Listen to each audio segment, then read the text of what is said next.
अस्सलाम वालेकुम वरहमतुल्लाहि वबरकातुहू। हराम की कमाई कहाँ जाती है।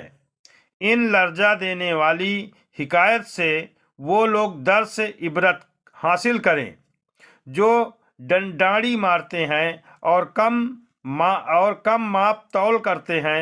मुसलमानों, डाड़ी मार कर कम माप कर बाज़ औकात व जाहिर माल में कुछ ज्यादती नजर आ भी जाती है, तो ऐसी आमदनी का क्या करोगे। दुनिया में भी तो इस किस्म का माल बवाल हो जाता है। दुनिया में भी तो इस किस्म का माल बवाल हो जाता है। हो सकता है कि डॉक्टरों की फीसों में, बीमारियों की दवाओं में, जेब कतरों या चोरों के हाथ में, रिश्वत वगैरह में ये माल चला जाए और फिर आखिरत का अजाबे सदीद भी भुगतना पड़ेगा। आग के दो पहाड़। तफसीर हुसैनी में नकल किया गया है कि जो शख्स नाप तौल में खियानत करता है, क़ियामत के रोज़ उसे दोजख की गहराइयों में डाला जाएगा और आग के दो पहाड़ों के दरमियान बिठाकर हुक्म दिया जाएगा, इन पहाड़ों को नापो और तौलो। जब तौलने लगेगा तो आग उसे जला डालेगी। मीठे इस्लामी भाइयों, गौर तो करो, सोचो तो सही। चंद रोज जिंदगी में चंद फानी सिक्के हासिल करने के लिए अगर डांडी मार ली तो किस कदर शदीद अजाब की वईद है। आज मामूली गर्मी बर्दाश्त नहीं होती तो जहन्नम में आग के पहाड़ों की तपिश किस तरह बर्दाश्त होगी।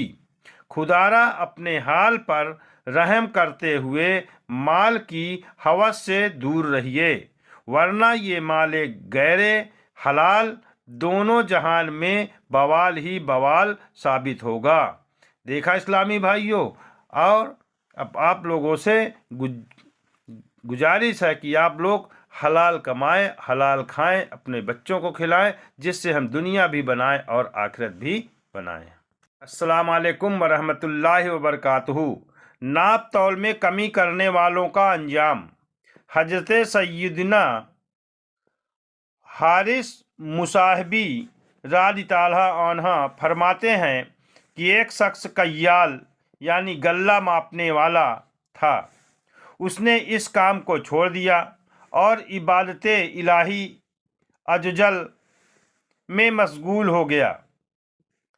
जब वो मर गया तो उसके बाज़ असबाब ने उसको ख्वाब में देखा तो पूछा, अल्लाह ताला ने आपके साथ क्या मामला किया। उसने कहा, मेरा वो पैमाना जिसमें गल्ला वगैरह मापा करता था, उसमें मेरी बेएहतियाती की वजह से कुछ मिट्टी सी बैठ गई थी, जिसको मैंने लापरवाही के सबब साफ न किया, तो हर मर्तबा मापने के वक्त बकद्रे उसमें मिट्टी के कम हो जाता, तो मैं इस कसूर के सबब इतना इताब में गिरफ्तार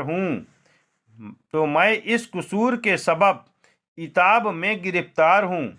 इसी तरह एक और शख्स भी अपनी तराजू को मिट्टी वगैरह से साफ नहीं करता था और इसी तरह चीज़ तौल देता था। जब वो मर गया तो उसको भी कब्र में अजाब शुरू हो गया, यहाँ तक कि लोगों ने उसकी कब्र में चीखने चिल्लाने की आवाज़ सुनी।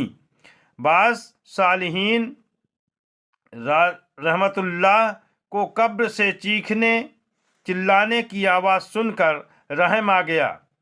बाज़ सालिहीन रहमतुल्लाह को कब्र से चीखने चिल्लाने की आवाज़ सुनकर रहम आ गया और उन्होंने उसके लिए दुआएं मग़फ़िरत की, तो इसकी बरकत से अल्लाह ताला ने उसका अजाब को दफ़ा किया।